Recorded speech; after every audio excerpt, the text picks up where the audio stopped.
Vous êtes sur la chaîne du 21e siècle. Merci du choix que vous nous portez. C'est l'heure du journal. L'interview accordée à la presse guinéenne cette semaine par le président de la transition, on en parle dans cette édition, une occasion qui a été mise à profit pour aborder les obstacles et les dénouements pour le pays. Les visages des deux représentants de la presse guinéenne au prochain Conseil national de la transition CNT sont désormais connus. Il s'agit d'Asma Obari et de Yamoussa Sidibé, deux figurines qui ne sont plus à présenter au sein de la corporation. À tous, bonsoir et bienvenue. Un mois après sa prise de fonction comme président de la transition du pays, le colonel Mamadi Doumbouya a accordé une interview au monde médiatique guinéen. Objectif, parler des problèmes et pistes de solutions qui assaillent le pays depuis la prise du pouvoir par les militaires. C'est un décryptage de Yaya Moubari. Depuis le 5 septembre dernier, le sort de l'ancien président de la République de Guinée, Alpha Condé, est entre les mains du colonel Mamadi Doumbouya, actuel président de la transition guinéenne.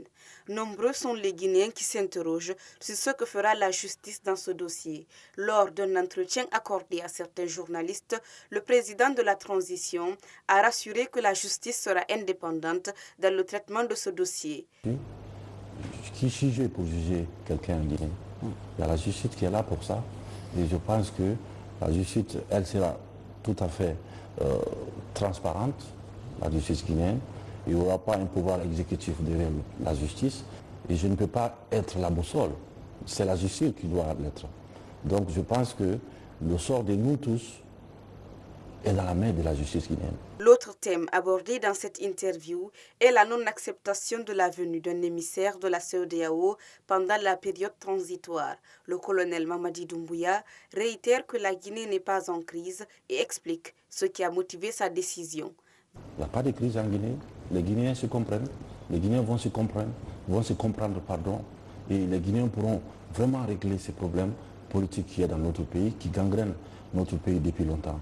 On a déjà reçu des techniciens de la CEDEAO, mais vouloir toujours donner les mêmes remèdes à 2 maladies ou 3 maladies différentes, je pense que ce n'est pas adapté. Il faut qu'on adapte tous les apports à nos besoins, à nous les Guinéens, les apports de nos partenaires qui sont à l'étranger et les apports aussi des Guinéens qui sont là doivent être adaptés aux besoins du peuple de Guinée. Connue du grand public le 27 septembre dernier, la charte de la Constitution qui réglemente la période exceptionnelle n'a pas défini la durée exacte de la transition. Face à cette situation, certains responsables politiques pensent que la durée de cette période doit se dérouler en 15 mois. Le colonel Mamadi Doumbouya répond. Si on avait le traitement adéquat aux maux qui gangrènent notre pays en 2 jours, moi je serais prêt à le faire. Il faut quand même qu'on prenne en compte la voix du peuple aussi, qu'on écoute notre peuple. Vous savez, il y a des moments dans notre pays où personne ne s'écoutait et tout le monde pensait avoir raison. Et je pense que la chose publique aujourd'hui, la motivation qu'on a eue le 5 septembre, c'était de dépersonnaliser la chose publique. A rappelé que c'est la toute première interview accordée à la presse depuis sa prise de fonction, suite à un coup d'État contre Alpha Condé qui était à son 3e mandat. Nous restons toujours dans le même cadre pour parler de la procédure de retraite qui a été engagée avec l'armée. Et pour le président de la transition, Mamadi Doumbouya, la retraite est un droit et qu'il faut rompre avec l'ancien système. Suivez. La retraite, c'est un droit pour quelqu'un qui a servi pendant toute sa vie son pays de jouir de son droit. Donc nous ne pouvons pas vouloir refonder l'État et continuer avec des gens qui sont dans l'administration depuis 60 ans, si j'ose dire. Je pense que c'est quelque chose de très simple et très normal que nous, Guinéens, ne sommes pas habitués encore, mais on va devoir faire face à la réalité pour trouver vraiment des solutions à nos problèmes.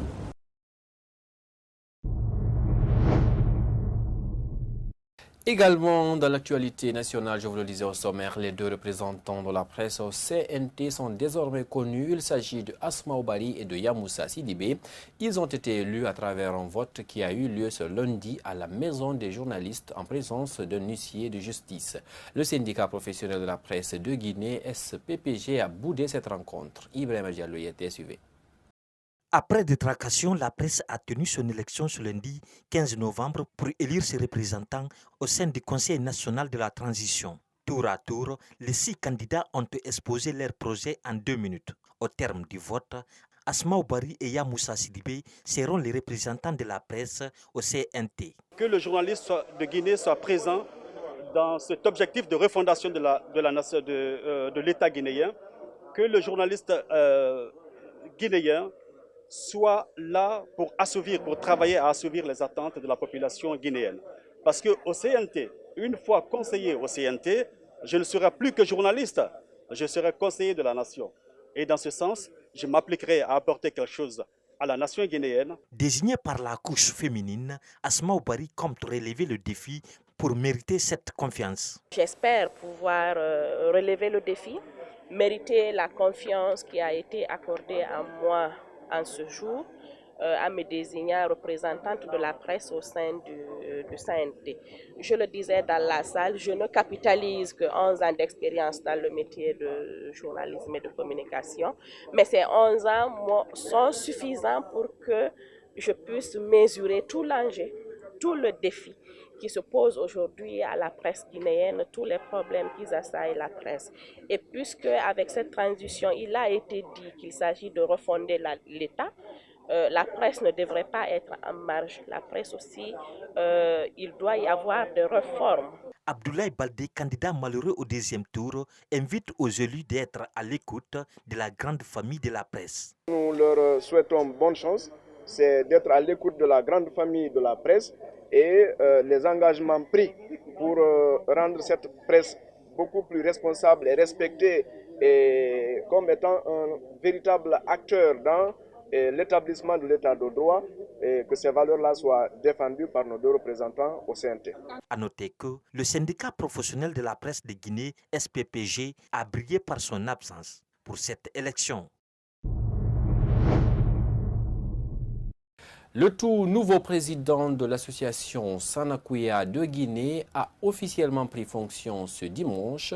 La cérémonie s'est déroulée à leur siège 6 à Bambeto dans une ambiance de convivialité devant les membres de la dite association venus de différents horizons du pays.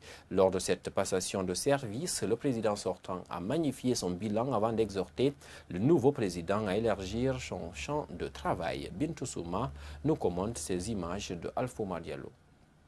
Créée en 2015, l'association Sanakuya Guinée a intronisé Thierno Djouldebari, le tout nouveau président de l'association Sanakuya Guinée, élu pour un mandat de 2 ans, renouvelable une fois. Devant les membres de l'association, le président sortant Idrissa Bari, très ému, a préféré passer son discours à son secrétaire général.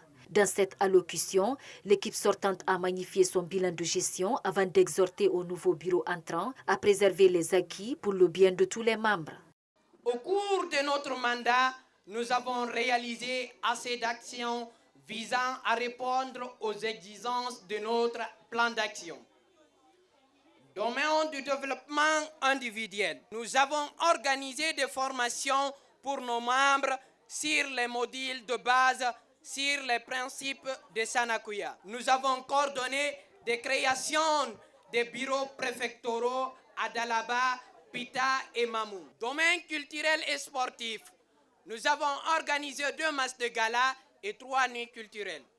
Chers invités, chers vaillants membres de l'association Sanakuya de Guinée, nous avons beaucoup fait, mais tous les objectifs qu'on s'est fixés en début de mandat, nous n'avons pas tous les atteints. Donc, c'est le moment de redoubler de l'effort pour finaliser les projets. Avec le slogan S'unir, unir pour une Guinée unie, voici l'ancien président de l'ONG passer le témoin au tout nouveau président qui a remporté la majorité lors d'un congrès. Jules Barry devient aujourd'hui le 4e président de cette association. Dans son discours de circonstance, le président entrant s'est exprimé dans sa langue du terroir, une façon pour lui d'exprimer toute sa solidarité envers les membres de l'ASG qui ont accepté de lui porter confiance. Il s'engage à unir les Guinéens pendant son règne, comme le prétend le slogan « l'association Sanakuya Guinée ».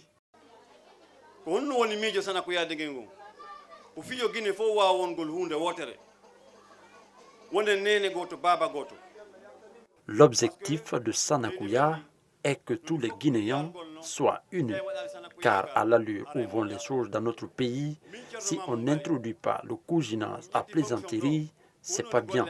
Moi, Kerno Majubari, le fait de prendre fonction ce dimanche a un seul objectif, renforcer la cohésion entre les membres de l'association pour qu'ils s'aiment. Je représente l'association dans les 4 régions naturelles du pays, surtout à Conakry. Mais le représentant de Sanakuya de Guinée, la Guinée-Faux, les moyens Guinée, la Basse-Côte, les Guinée-Forestiers, surtout Conakry-Lo. La cérémonie a pris fin dans une ambiance de convivialité entre les membres de l'association Sanakuya Guinée et les invités présents pour la cause.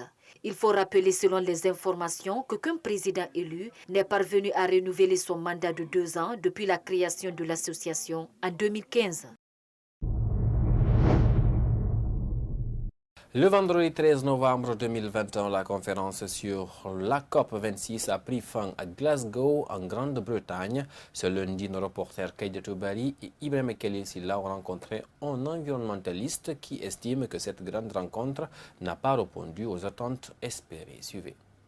Considérée comme étant la COP de la dernière chance, les assises de la conférence des partis ont pris fin ce vendredi 13 novembre 2021. Par contre, cette COP 26 n'a pas répondu aux attentes espérées, selon Golota Raphaël Lama. Pour lui, elle n'a pas amené les pays développés à s'engager davantage face aux défis qui n'est autre que le changement climatique. À cette rencontre d'abord, il y a eu la non-participation de certains présidents dont les pays sont de véritables pollueurs. Je vais citer entre guillemets la Chine, qui n'était pas présente, et d'autres pays comme la Russie. À côté de cela, c'est un peu les engagements, ce manque de solidarité des pays avancés, des pays pollueurs vis-à-vis des pays vulnérables. Je voulais rappeler ceci, que ce bilan tragique de la COP 26 est une trahison pour les pays en développement que nous sommes. Golota Raphaël Lama propose quelques solutions pour lutter contre les changements climatiques qui, selon lui, se feront plus ressentir dans les pays en voie de développement, comme le continent africain, si rien n'est fait. C'est d'imposer un quota d'énergie fossile au pays et par an. C'est-à-dire, nous connaissons aujourd'hui que l'émission des gaz à effet de serre se fait beaucoup plus à cause de l'utilisation de l'énergie fossile que nous faisons. Est-ce que ça pourrait être possible d'imposer à chaque pays le volume à dégager, le volume à produire par an, par pays? Essayons de faire des actions dans le cadre de la restauration, dans le cadre de la lutte contre la coupe abusive du bois, des actions à combattre tout ce qui est comme feu de brousse, mais exiger à des industriels qui s'installeraient sur nos États, dans nos pays ici, d'opter pour un processus de développement durable. La solidarité des États est primordiale dans la lutte contre les changements climatiques, souligne cet environnementaliste. Pour lui, aucun État n'est à l'abri car le vent ainsi que le climat n'ont pas de frontières et l'eau ne peut pas être limitée.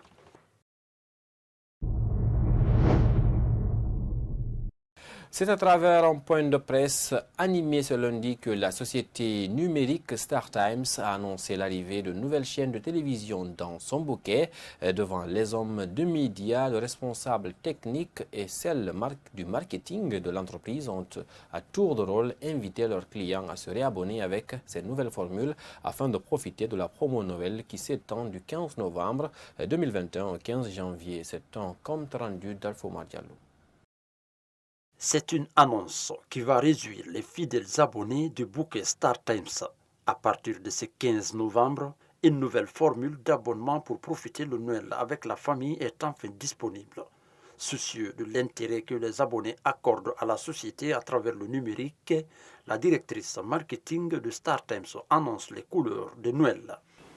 C'est devenu une habitude chez nous, à l'approche de la fin de chaque année, de faire des surprises à nos nombreux clients en présentant de nouvelles offres de biens et de services, à même de satisfaire nos clients et prospects.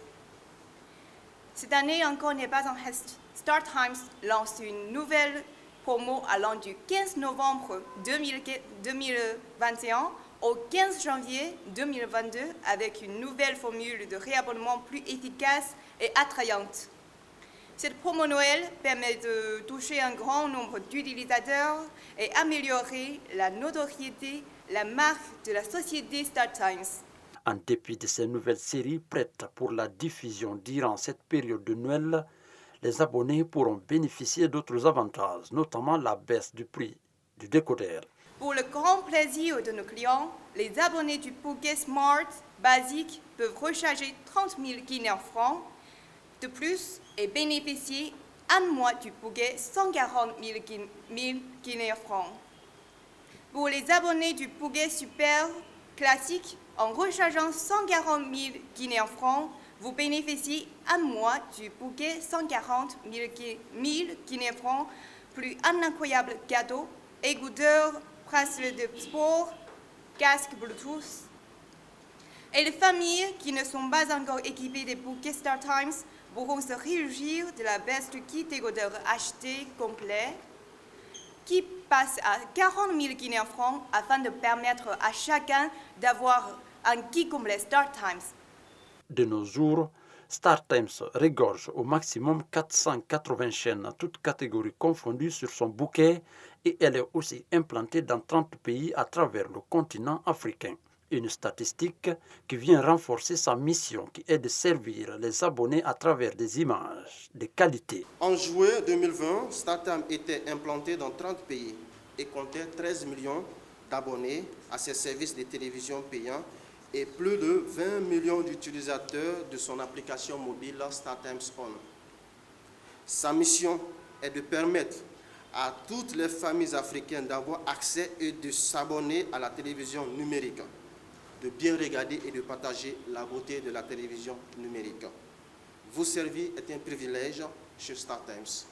Depuis son implantation en 2009, en Guinée, la société StarTimes continue de faire son chemin en matière de diffusion des images numériques à ses différents clients sur tout le territoire du pays. L'arrivée d'une afro-novelas sur le bouquet StarTimes vient allonger la liste des différentes chaînes suivies par la majorité des Guinéens qui a une vocation de servir en images de qualité ses abonnés. La maltraitance des enfants désigne les violations et les négligences de certains parents. En Guinée, plusieurs enfants vivent cette situation. Ce matin, une de nos équipes a rencontré un avocat qui s'est exprimé sur ce sujet. Mariam Ekindibali et Moustapha Diané. Le travail domestique est le principal secteur d'emploi pour les enfants. En Guinée, des dizaines d'enfants sont victimes de maltraitance et certains cas de viol. Au-delà de la souffrance infligée, les enfants n'ont pas souvent accès à un système de protection ni à des recours en justice. Dans les conditions normales, il doit y avoir une politique de protection des enfants qui est assez efficace. Mais en ce qui concerne la Guinée, surtout pendant le régime de M. Alpha Condé, il a complètement négligé toutes les questions qui sont relatives aux droits des enfants. Rappelez-vous, il y a eu plusieurs déclarations, il y a eu plusieurs dénonciations par rapport aux conditions dans lesquelles travaille le tribunal pour enfants qui siège au niveau du tribunal de Kaloum. Pour l'ensemble des tribunaux, ils n'ont que des bureaux. Et quand vous imaginez que ce sont ceux-là qui sont chargés de veiller à ce que les droits fondamentaux des enfants soient respectés, c'est assez difficile.